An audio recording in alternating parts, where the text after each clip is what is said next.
You've got a backlog a mile long, a shelf full of games you swear you'll finish someday, and somehow you keep replaying the same 3 you already know by heart. We've all been there, but some games are different. They're the ones that stick with you years after the credits roll, the ones you'll bring up in conversations for the rest of your life. This is the list of single-player games you owe it to yourself to play before you die. Let's get into it. At CD Projekt Red, it has always been our goal to take you on adventures. First up, we've got The Witcher 3, Wild Hunt, and honestly, this is the one that ruined a lot of open-world games for me. You play as Geralt of Rivia, a monster hunter for hire, tracking down your adopted daughter across a continent torn apart by war. Where it really shines is the writing. Every side quest, even the ones that start off looking like filler, pulls you into some small, messy human story with no clean answers. You're never just fetching 10 wolf pelts. The world feels lived in, the choices actually weigh on you, and the monster contracts make you feel like a real professional doing dirty work. Now, the combat's a little clunky, and the menus are a mess. No getting around that. But stick with it, sink 100 hours in, and you'll still be thinking about certain quests long after you're done. Even now, it still holds up. Lawmen in 3 different states after us. They chased us from the west, they chased us over the mountains. We'll need an extra gun.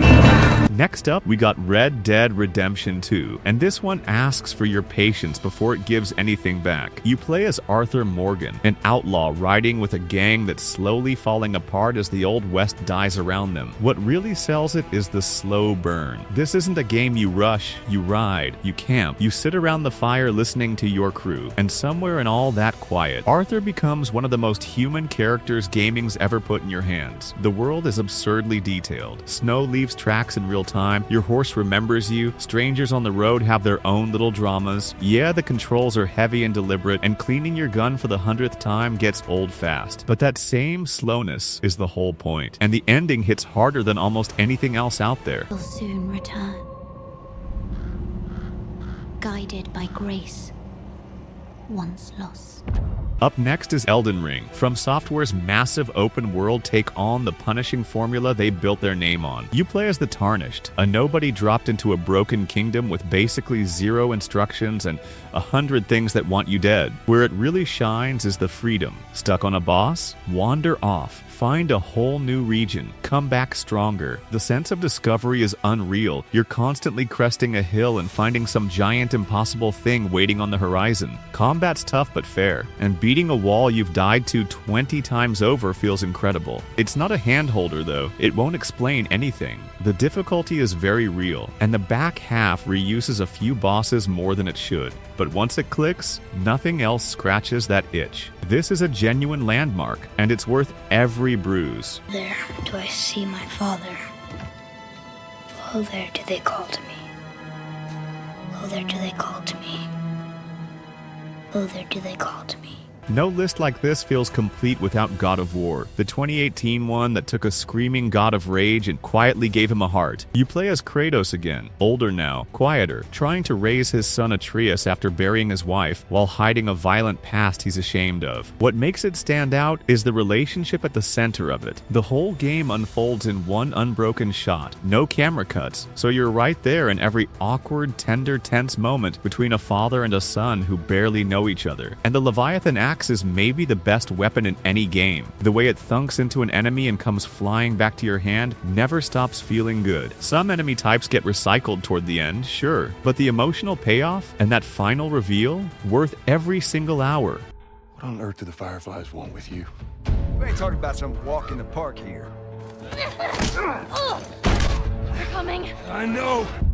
Next up, we got The Last of Us, and if you've somehow avoided this one, it's time. You play as Joel, a hardened smuggler tasked with escorting a teenage girl named Ellie across an America wrecked by a fungal outbreak. Where it really shines isn't the shooting or the stealth, it's the bond that slowly builds between these two over the road. It sneaks up on you. By the end, you understand Joel completely, even when you're a little horrified by him. The world's tense and grim, every bullet feels precious, and the infected still make my skin crawl. Now the gameplay itself is pretty standard cover shooter stuff, and it's dead linear. This is no open world, but you're not here for the mechanics. You're here for a story that earns its ending, one people are still arguing about today. Just play it.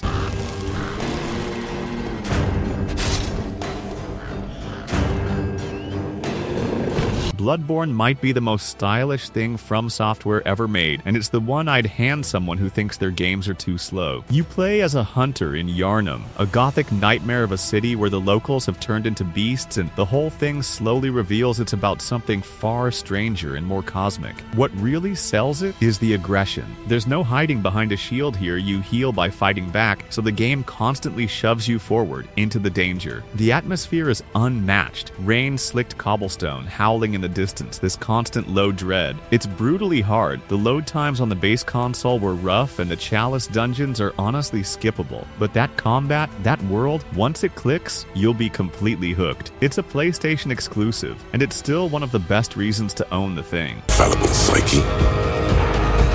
Bruising the tissues of another world. Up next is Disco Elysium, and this one's completely different from everything else on this list. There's no combat. None. You play as a wrecked amnesiac detective who wakes up in a trashed hotel room with a murder to solve and no memory of who he even is. What makes it stand out is that the whole game happens in conversation with other people, and with the 24 warring voices inside your own head. Your skills literally talk to you, argue with you, talk you into terrible decisions. It's the best written game I've ever played. Full stop. Funny, tragic, political, deeply weird. The catch is obvious. It's basically a wall of text, an interactive novel, so if reading isn't your thing, this one's going to be a slog. But if you give it a real chance, there's nothing else quite like it. Nothing.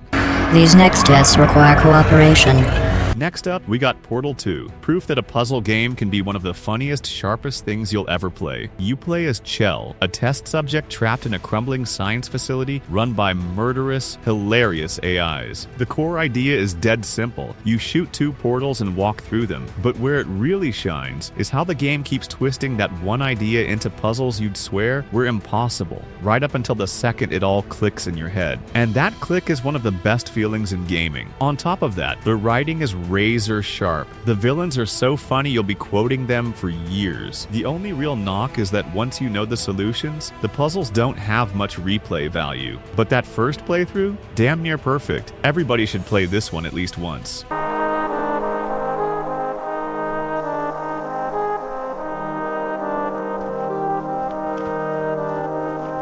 Hollow Knight is the kind of game that looks small and cute and then quietly eats 100 hours of your life. You play as a tiny nameless bug knight descending into a vast, ruined underground kingdom that's rotting from a mysterious infection. What makes it stand out is the sheer sense of scale. You think you've finally seen the map, and then a hidden path opens into a whole new region you had no idea existed. It's gorgeous, hand-drawn, and lonely in a way that really gets under your skin. The combat's tight, the bosses are genuinely tough, and there's real satisfaction in slowly growing stronger. Fair warning though, it barely tells you where to go, and it's easy to get lost and frustrated early on. But push through, let it open up, and you've got one of the best games of the last decade. And it's cheap.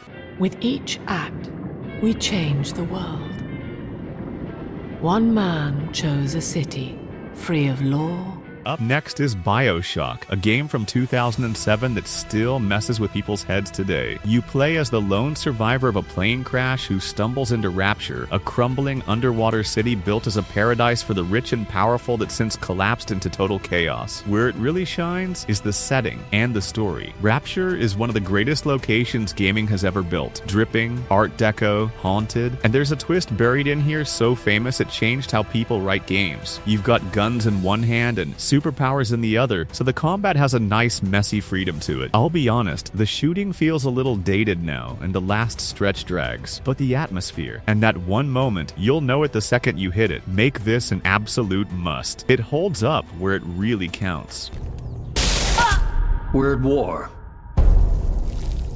Next up, we got Mass Effect 2, still the high point of one of gaming's best sci-fi sagas. You play as Commander Shepard, assembling a crew for what everyone keeps grimly calling a suicide mission against an enemy that wants to wipe out all life. What really sells it is the crew. You spend the whole game recruiting these people, earning their trust, digging into their pasts, and by the end, you genuinely care whether they live or die. Because they can die. Your choices actually decide who walks out of that final mission alive. alive. The shooting's solid, the writing's sharp, and every character feels like a real person carrying their own baggage. The planet scanning minigame is tedious busywork, no defending that one. But the way this game makes you care, and then makes those relationships matter in the finale, is something almost no other game has ever pulled off. A landmark.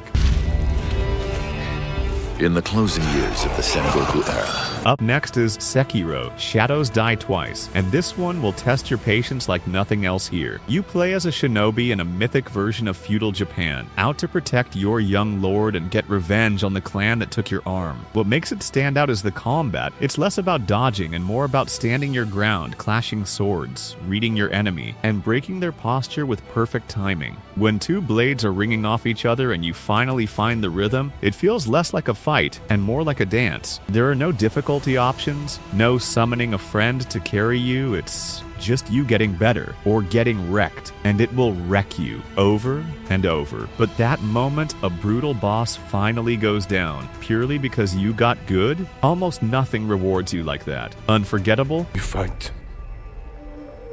We face our enemy head on.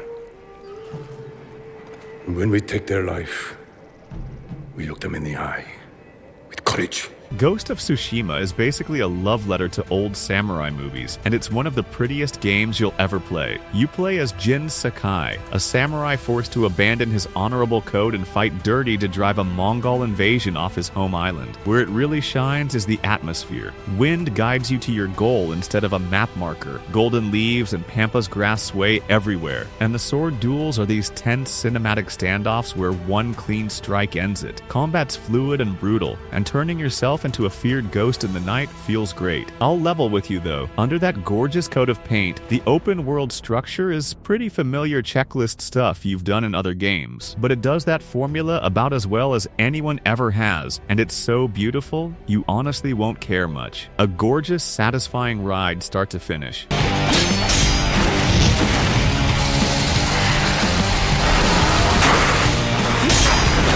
Next up, we got Hades, the game that finally made roguelikes click for a ton of people who never liked them. You play as Zagreus, the son of Hades himself, trying to fight your way out of the underworld and up to the surface, dying over and over as part of the plan. What makes it stand out is how it weaves the story right into the dying. Every time you fail and get dragged back home, the characters have new things to say, relationships shift, the plot quietly moves forward. So death never feels like a wall, it feels like progress. The combat's fast and slick, every run plays out differently, and it's dangerously easy to tell yourself one more run at 2 a.m. The loop can get repetitive if the story doesn't hook you, but most people get hooked hard, sharp, gorgeous, and endlessly replayable. We are perpetually trapped in a never-ending spiral of life and death. Next is Nier Automata, one of the strangest, most ambitious games on this whole list. You play as 2B, a combat android fighting a proxy war against machines on an Earth humanity abandoned long ago. What really sells it is how it flat out refuses to be one kind of game. One minute it's a slick character action brawler, the next it's a top-down shooter. Then it flips into something quiet and philosophical about what it even means to be alive. And here's the thing, you have to play it multiple times to get the full story, and each pass reframes everything you thought you understood. It's not flawless. The open world's a bit bare and it can look rough in spots, but there's a reason people won't shut up about the endings really. Give it the full ride, and it'll sit with you for years.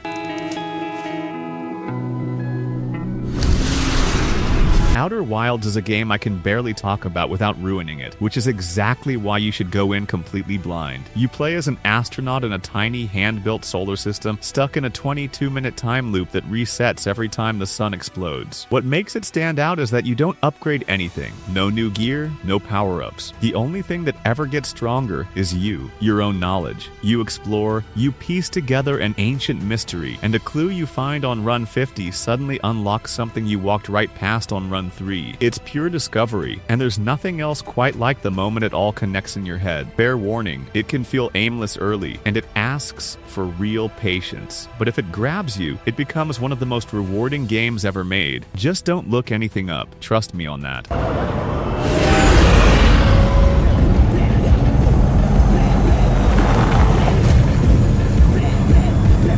Next up, we got Cyberpunk 2077, and yeah, I know, the launch was a disaster. Let's just get that out of the way. But the game it is now, after years of patches, is genuinely one of the best RPGs out there. You play as V, a mercenary in Night City with a dead legend living inside your skull, slowly taking you over. Where it really shines is the city itself. Night City is dense, loud, gorgeous, and stuffed with stories tucked into every alley. It feels like a real place with an actual pulse. The main quests and the characters are fantastic, and the choices genuinely hit hard. It's not totally bug-free even now, and a few of the launch promises never fully arrived. But if you skipped it back then because of the mess, the Night City waiting for you today is absolutely worth the trip. Come back to it. Handle this mission yourself. How and where?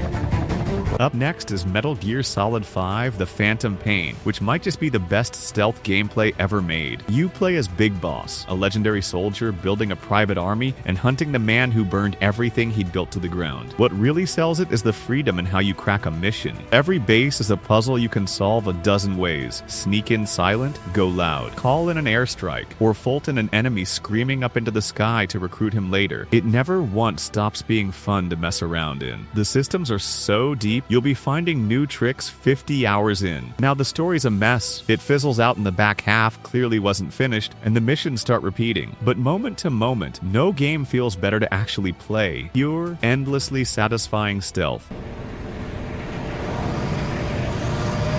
Half-Life 2 came out back in 2004 and quietly set the template half the shooters you've played since have been copying. You play as Gordon Freeman, a scientist turned reluctant hero dropped into a city crushed under an alien occupation, handed a crowbar and basically told to fix it. What makes it stand out, even now, is the pacing and the physics. The gravity gun, a tool that lets you grab and fling objects around the room, was genuinely mind-blowing at the time, and honestly, it's still a blast to hurl a saw blade across a room into a zombie. The game almost never stops for a cutscene. You're always in Gordon's boots, always moving. Sure, it looks its age, and a couple of the vehicle sections drag on too long, but the craft here is timeless, and it ends on one of gaming's most infamous cliffhangers, a true piece of history. Watching the dark corners of the world. Maybe living in a palace has made you soft. Rounding out the list, we've got Dishonored 2, a game that trusts you to be clever and then just gets out of your way. You play as either Corvo or Emily, framed assassins with supernatural powers out to take back a stolen throne. Where it really shines is the level design. Every mission is this gorgeous, intricate playground. You can blink across rooftops, freeze time, possess a rat, and there are a dozen different ways through every single one. There's a whole mansion level that physically rebuilds itself as you flip a lever, and it's one of the coolest things I've ever seen in a game. You can kill everyone or ghost through without a single soul noticing you. It's all yours to decide. It ran a bit rough on PC at launch, and the story's the weaker part, but as a pure playground for creative players, almost nothing touches it. Play it twice, differently, and that wraps up the list. 20 single-player games you really owe it to yourself to play before your time's up. Every one of these earned its spot, and I promise you'll be thinking about at least a couple of them long after the credits roll. Let me know in the comments if I missed your favorite. I know I left some heavy hitters off, so come yell at me. If you got something out of this, drop a like and hit subscribe so you don't miss the next one. And I'll see you in the next one.